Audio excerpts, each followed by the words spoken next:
Good evening and a good vach.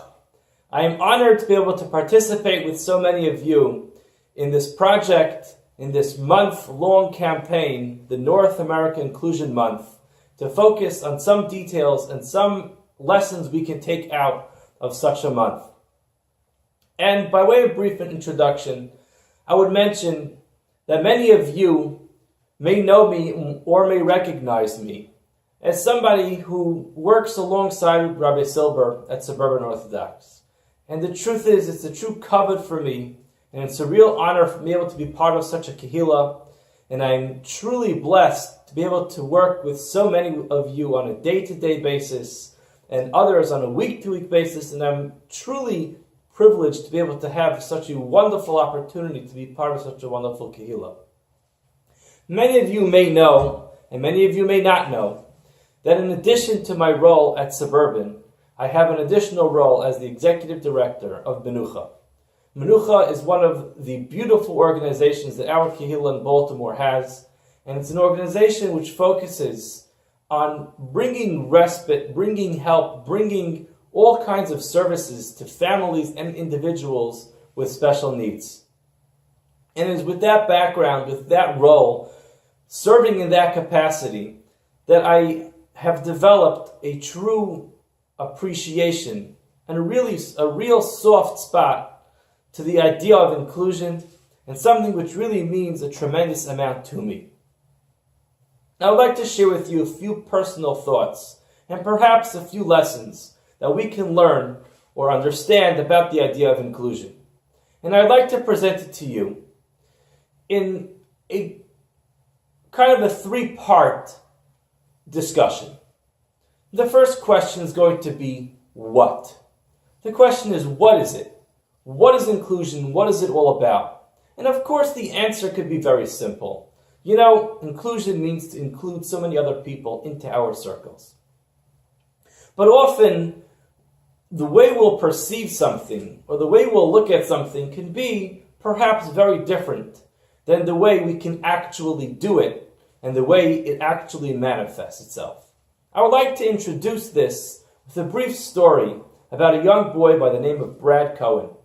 Brad Cohen is somebody who exists until this day, and this is a true story about an individual who taught so many people so many things about life. And I would like to focus on one of those lessons that he was able to teach so many people. Brad Cohen was a young boy, a really sweet young boy, who the truth is really never wanted to cause harm to anybody. He was a nice, young, gentle boy, friendly boy, and he really was somebody who was really, again, a pleasure of a person to get to know. Unfortunately, Brad had one challenge that he had to deal with on a day-to-day basis. And the truth is, not just on a day-to-day basis, on a minute-to-minute basis. Brad suffered from a condition, and he suffers till this day from a condition called Tourette syndrome. Brad's Tourette syndrome caused him to have what's known as tics.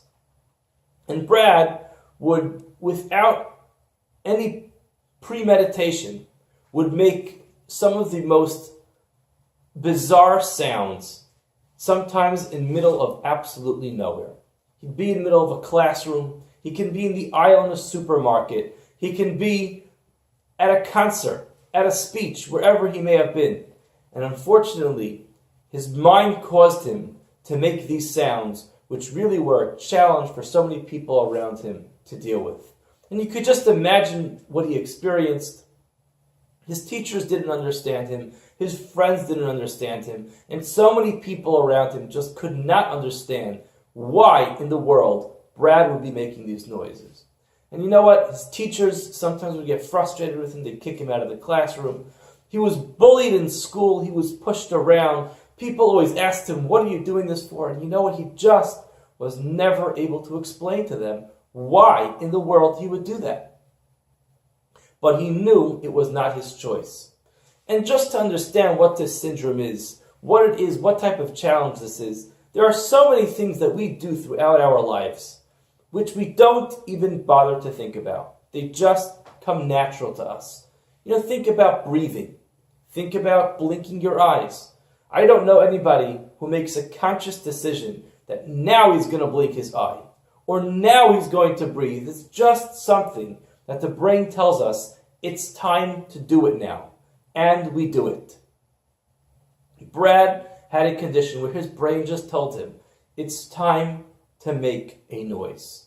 And as much as we can't control a sneeze, Brad could not control these noises that came out of his mouth. And it was so terribly difficult for him to survive within his community, within his circle, within his social circles. Brad just could not survive. And at one point, his principal understood his condition. His principal offered him and said, you know what, Brad? So many people in school are having such a difficult time with you. Why don't we get into the auditorium and why don't we just hold an educational session? And you will get up on the stage and you will explain to everybody exactly what it is, what causes you to make these noises. And Brad had to think about it because this was a difficult thing. It's a difficult thing for a young child to get up and speak like this. But as Brad said in his very own words, he came to the conclusion, why not? What do I have to lose? And just as he said, if I'll lose a friend, I don't have any friends. I never had friends, so I have nothing to risk. And you know what? There's only what to gain. Maybe, just maybe, somebody will have some rahmanas. Someone will have pity on me and understand what I'm going through. Maybe I'll actually make a friend from it. And Brad was brave. He got up on the stage and he explained exactly what he was suffering from. He explained his condition to everybody. And he explained why indeed it was that he made these most annoying sounds that really bothered the people who surrounded him. And as Brad says, he walked off the stage in the auditorium and he couldn't believe it. Everybody in the auditorium had their mouths dropped and they were just in awe. They couldn't believe it. They never knew. And they all broke out into a round of applause for Brad. He didn't know what they were clapping at. He didn't realize why it would be that they would clap at him for having a disorder. But you know what? For the first time, he felt accepted in his school. His friends approached him and they asked him, they said, you know what, Brad, tell us what we can do for you. We feel so terrible about the way we treated you. We feel so terrible about what we thought about you. Tell us something we can do that will help us make up for all this mistreatment that we have given you. Please tell us, give us an idea of something we can do to make up for it. And while they may be expected that he would request perhaps tickets to Disney World or, some type of fancy vacation, Brad just said to them, in very profound yet simple words, he said, my dear friends, all I want from you is that I will be treated just like everybody else. He didn't want anything major. He just wanted to be treated like yet another one of everybody else in the school. Sometimes when we think about doing chesed, kindness, helping out other people, we think in grand terms. We think, you know what? In order to make a difference, you know what we have to do? We have to give large sums of money. We have to give up tremendous amounts of our time. We have to really be heroic in the way that we act. We have to really just be able to give tremendously. But Brad Cohn taught us something really, really amazing. That sometimes the biggest gift we can give someone is something just so simple. All he wanted was to be treated like everybody else. And you know what? In my experience, I've met so many people who I've introduced to individuals with special needs. And many times at first, there's that apprehension. They're a little bit uncomfortable. What am I going to do? What am I going to say? How am I going to interact with this person? How does he want to be treated? How does she want me to talk to her? And you know what? I just tell these people, treat this individual just exactly the way you would treat anybody else. And many times people are surprised. Treat an individual with special needs the same way as I would treat anybody else? Really? And they try it. And it's amazing. They could develop such an unbelievable close relationship, such a connection with people. And they thought they would have to be giving, some tremendous talent. They'd have to get a course, they'd have to go to college, perhaps get a degree to interact with somebody from the community that we call special needs. But you know what? These are people. They may be different. They may be different from the way you perceive them. They may look a little bit different. But you know what? Ultimately, all they need is to be treated just like everybody else. And the truth is, when we think about it, the pasuk in Koheles says, "Ein tzaddik ba'aretz asher ya'aseh tov v'lo yechta." Nobody's perfect. No one's perfect. That doesn't mean that we should treat anybody with any lower level of respect than we'll treat anybody else. And that's the first thing that I want to address. What is it? What is inclusion? It's very simple. It's very simple. All it is seeing someone else, including them in your daily activities, and treating them the way you would treat just anybody else. Like a good friend. Treat them the way you would want to be treated yourself. And that's lesson number 1. The second question is why. After we've discussed what the what is, the question is why. And obviously, again, there's a very simple answer. Why? There's an individual, a fellow Jew, or a fellow who just needs to be, who can benefit from your kindness. Why not? Of course, yes, that's the simple answer. But I would like to introduce and perhaps advance the idea of Rabbeinu Yonah and maybe take it a little bit further. Rabbeinu Yonah is discussing the Shari Tshuva. He's discussing the Isser, the Avera of speaking Lashon Hara, of speaking negatively, slandering, gossip about somebody else, evil speech.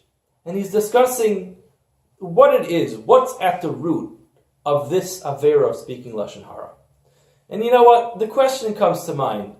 When one speaks Lashon Hara about another person, and that other person will never ever hear about it. They won't be affected by it. They won't lose their job. They won't lose a shidduch. They won't lose any friends. They're from out of town. They will never ever know that you spoke Lashon Hara about them. Obviously, that's forbidden. But the question is, what type of Avera was this? Did I sin to this individual? Is it a bin adam lachavero issue? Is this an issue where I have caused harm to another individual?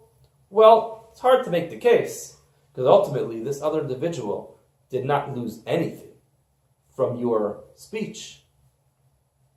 Well, then maybe it's an issue of bin adam lamakom, between man and his creator. And I think it's fair to say yes. Hashem asked us not to speak Lashon Hara. And if we do speak Lashon Hara, regardless of the effect it has on another person, we violated one of the Isurim in the Torah. And that's definitely true. But Rabbeinu Yonah advances an idea which is really so profoundly important. And he writes as follows, Hamasaper Lashon Hara shtayim heina kar osam. Hanezik v'haboshes asher yigam lechavero. Obviously, if a person causes harm to another person, he embarrasses another person, that's something he has to deal with. He has to take up with that person. But he said the second point really is, Ubechiraso lechayiv ulaharshia es chaverav v'simchasu le'edam. He says it's much more than the embarrassment and the harm that I caused somebody else.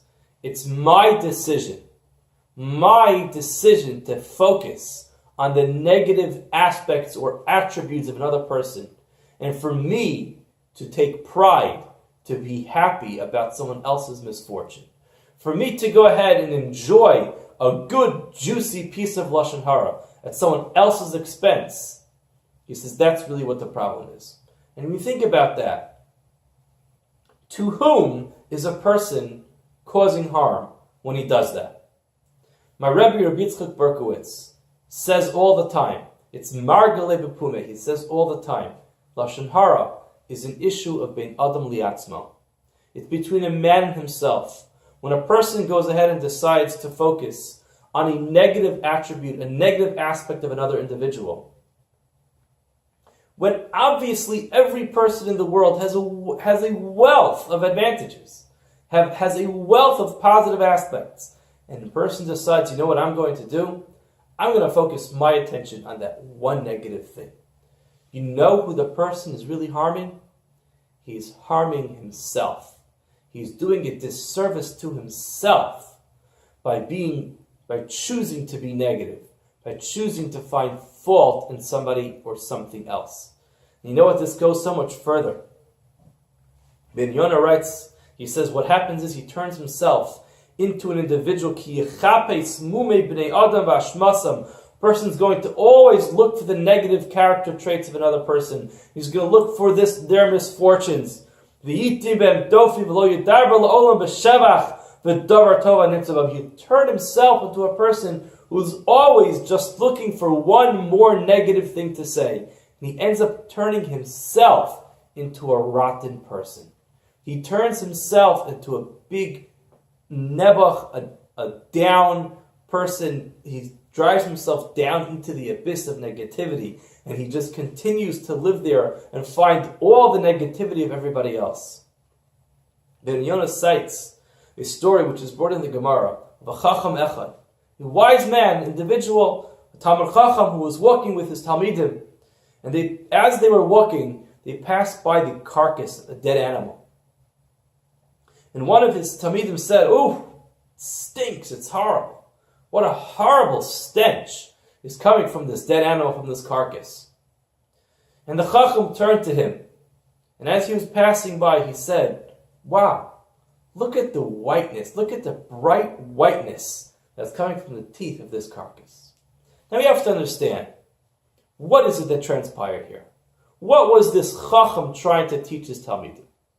Obviously, he also found this dead animal to be a little bit disturbing.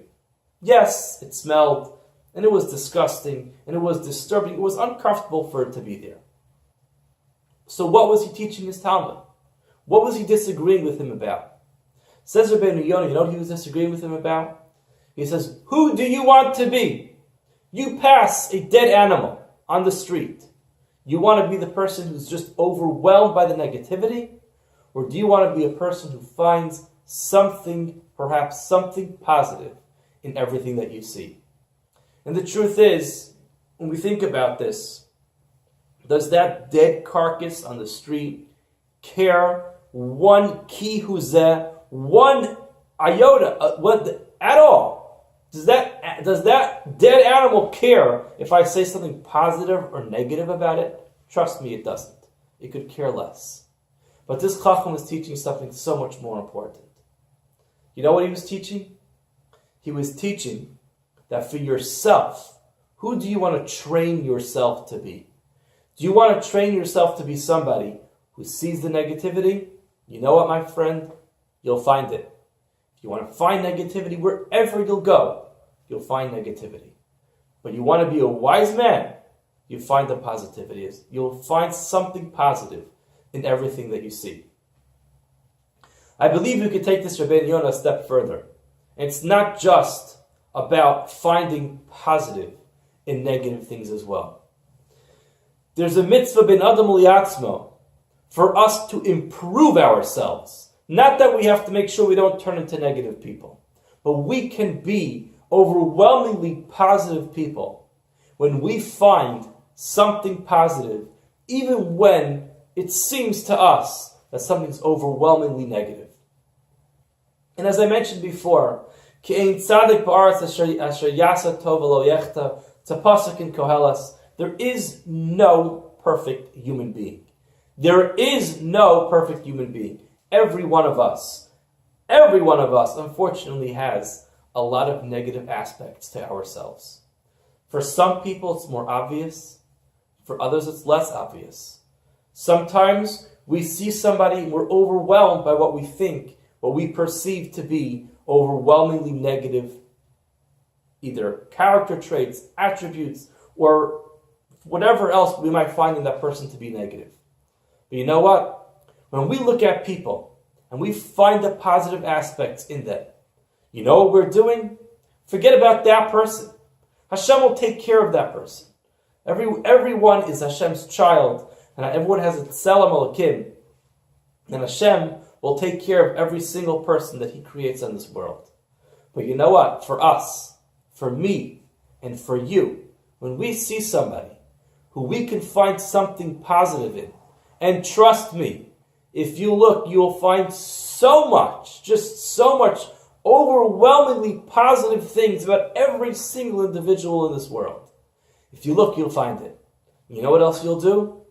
You'll turn yourself into that much better of a person.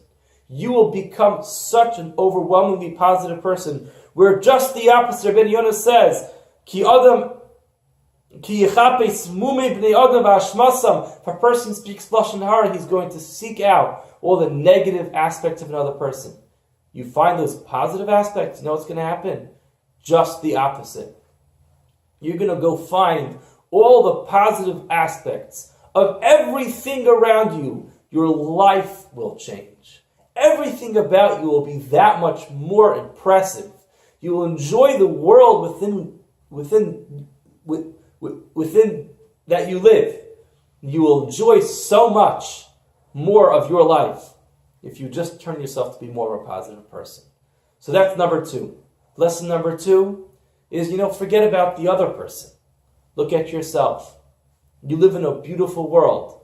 You will turn yourself into so much more of a positive person if you include people who perhaps you think do not necessarily fit your social circle. Perhaps some people may be a little bit different than you, but if you'll find those aspects where you can connect, where you can bridge that gap, where you can become closer together, you know what's going to happen to you? Forget about that person. You will become that much more of an overwhelmingly better person. That's lesson number 2. And lesson number 3, I would like to illustrate again with a beautiful story. There was a woman who Nebuch, sadly, was blind. She had a traumatic injury and she was not able to see. She lost her vision completely. And she was not able to see for the majority of her life. She was blind. And she learned to deal with life, with the challenges that it brought for her. And as she got older and she wanted to get married, she found it to be tremendously challenging.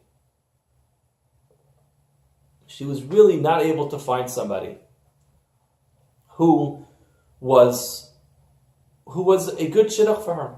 She found it very difficult to find someone who was either willing to marry her or she was willing to marry. It was very difficult for her to be able to find somebody to be her bashert. Until one day, she was introduced to an individual who she was told such wonderful things about. She heard such positive information about this individual. All his references spoke so beautifully about him, and she was very excited to meet this man. And you know what? Eventually, they married. They got married together, and he found so much beauty in her. She found so much beauty in him. And ultimately, they made a beautiful shidduch together. And they lived together for many, many years. And this man really developed a true love and a true connection for this woman. This woman who was his wife. And he was determined. He just was absolutely determined to come up with something to offer his wife, some way of gaining her vision back. And he did so much research. He looked over, he researched all the scientific literature which was written and compiled on blindness to see if maybe possibly there was something out there that would be able to offer his wife the ability to get her vision back. And ultimately, at one point, he found it. he found something. He found that there was one doctor, someplace, who was able to provide a medical procedure, a surgery. And it was risky, but he was able to convince this doctor to perform this procedure on his wife. She was ecstatic. She was so happy that she was finally going to go through a procedure which gave her the potential that she'd be able to see. And she was overwhelmed with emotion. Just as he was walking his wife into the surgery, he said to her, he said, you know what? There's something I have to tell you. Something I never bothered telling you up until this point. I didn't think it was important. I didn't think it was an important piece of information. But I want you to know that there's something about me that I want you to know as you're going into this surgery. And that is that I myself, I am also blind. I never told you this because I didn't think it made that much of a difference. But I am also blind. I can't see. This surgery is going to work for you, but it won't work for me. And I just want you to know that as you come out of this surgery, you're going to be able to see, but I still won't be able to see. She obviously was not at all turned off by that. She understood the challenge of being blind, and she was so happy to be able to help him. She felt so happy about the fact that she was going to be able to see, but she really, it didn't bother her at all, but the fact that her husband was blind also. Thankfully, the surgery went very well. She came out of the surgery, she opened her eyes, and she was just overwhelmed by the fact that she was able to see. And she moved along with her life. She was able to see, and she was just so happy to have this new life. And she just pursued all kinds of new things that she wasn't able to do beforehand, that now she was able to do because she had these eyes. And as time went on, she started to think to herself, you know what? Perhaps I'm married to the wrong person. You know what? I'm able to see. He's not. I have the ability to do so much more than him. I'm being kind of shackled. I'm being held back by this individual with his disability. I just don't think I could stay married to him anymore. And she told him, she said, you know what? I feel terrible. The shidduch was a great shidduch when we first got married. And the truth of the matter is, I hope you can understand that now that I am able to see, there's so much more I can do in this world, perhaps with another partner. And I just don't think that our shidduch is the right shidduch anymore. And they decided to divorce. Right before he was ready to give the divorce, he told his wife, who was still his wife, that he wanted to have a few words with her. And he was heartbroken and understood where she was coming from. But he said to her, I just want to tell you something, just a small piece of information. He said, you know what? I wasn't always blind. For many years I was able to see. But being married to you and seeing that you weren't able to see, I just couldn't bear it anymore. And we were so close, I felt so close to you that I just felt like I would like to take your place. And I found a surgeon who was able to transplant my eyes into you. The eyes that you're looking out of today are the eyes that I used to see out of. And I was happy to take your place. And I'm so happy that you're able to see. And yes, I understand now we are no longer able to be compatible because you could do so much more than me. I just wanted you to know where you got your vision from. Now, obviously, my dear friend, this is a mashal. This is not necessarily a true story, but it's so true on so many levels. Often we see ourselves as superior to other people because of the gifts that we have in our lives. Often we see ourselves on the giving end of things. We are the ones who are giving. We are the ones who have more than others. We are the ones who have the advantage. We are the ones who are able to give to others, but how much could others give to us? And sometimes we're just so wrong. We just don't know who's giving We don't know who's taking. We don't know who's on the giving end of things and who's on the receiving end of things. My dear friends, I want to tell you something. Sometimes you may start a relationship with somebody thinking that this relationship is going to be a relationship where I am going to be the one on the giving end. I'm going to be the one who's helping this person. I'm providing something for this person that this person didn't have before. And you know what? You may be right. But my dear friend, sometimes you will just be so unaware of how much you personally will be gaining from a relationship with somebody else. Sometimes it's not easy at first. And sometimes because it's not easy, we just grow so much. And I have to tell you, as somebody who pairs up young boys and young girls with young boys and young girls who have disabilities, I hear from parents all the time.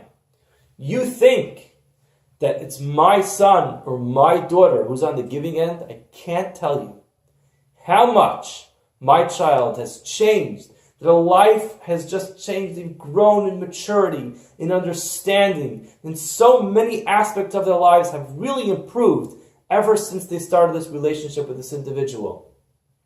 And it's just overwhelming. Just the other day, I walked over to a parent to say, I want to tell you, I want to compliment you on the beautiful child that you have. And I spoke about the interaction that their child had with another child with special needs. And they told me exactly the same thing as I just mentioned. They said, I can't tell you who gained more from it, but one thing is for sure. Our son gains so much from this relationship. So my dear friends, let us not always think that we are the ones who are on the giving end, because sometimes we are. But there's so much more that we can gain. At the same time that we think that we're giving, sometimes we are taking just so much more. I want to end off with the words of the Shalah. The Shalah HaKadosh writes, in the Shara Oisius, Ois Ches, he writes, he's talking about a Chaver Tov. He writes, Gam Achlal Chaver Tov, Mashakasav Rabbeinu Tam B'Sefer HaYashar, B'Reish Shara Ravi.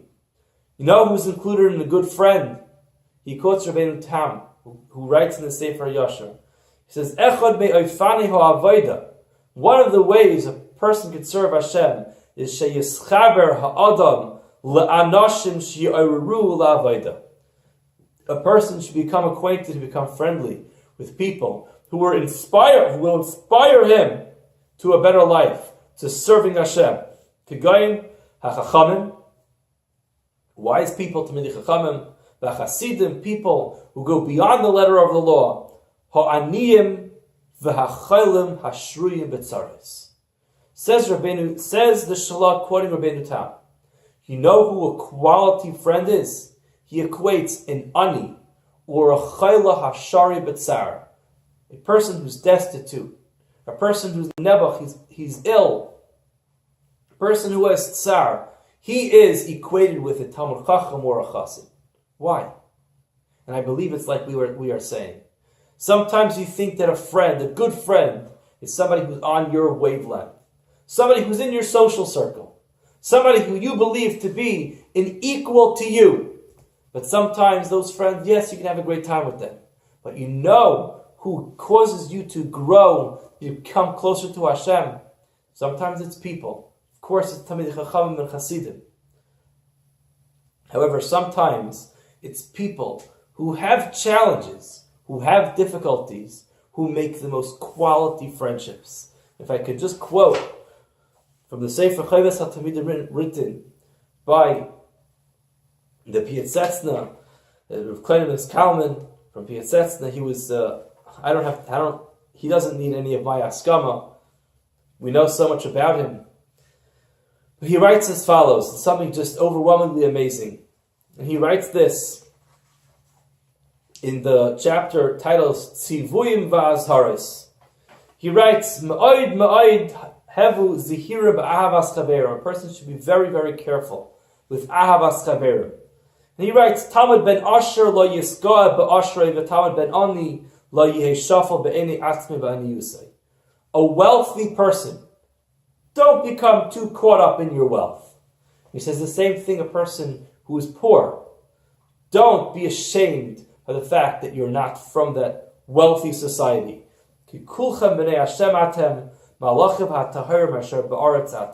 You're all equal in being the children of Hashem. And he writes, one person will become close to another person, with love. You'll become close, tight-knit friends. This is a promise from the Piasetzna. He says, if you will go out of your way to be friends with everybody, with all kinds of people from all different walks of life, whether you're rich and he's poor, or you're poor and he's rich, or as we are saying, you're from one social circle and he's from a different social circle. Perhaps you were lucky enough to be part of the mainstream community. Someone else is part of a different community. If you will become close, your love will pull you together. And become close with each other, real tight friends. You know what's going to happen? The midah with that midah, with that attribute, with that action of you becoming close to other people, Hashem Aleichem Yischaber, Hashem will become close to you as well. So my dear friends, we've learned so much about what it means to go out of your comfort zone and how much more we can gain from it. And we spoke about how to do it. It's just about treating everybody the same. That's what Brad Cohn taught us. Rabbeinu Yonah taught us another overwhelming lesson, that sometimes we think we're giving for another person. We think that this midah has been adam lachaver for someone else, but really the truth is it does so much more for ourselves. There's just so much more that we will gain from turning ourselves into overwhelmingly positive people. And then we had this mashal, this story with this woman who thought that she was a step above. She thought that she was the one who was giving so much to her husband by staying with him. Ultimately, where she decided she had to leave. But the truth is, the real giver, the one who was giving her the ability to see every day of her life, was truly her husband. And sometimes we think that we're on the giving end, but the truth is there's so much more that we are taking when we think we are giving.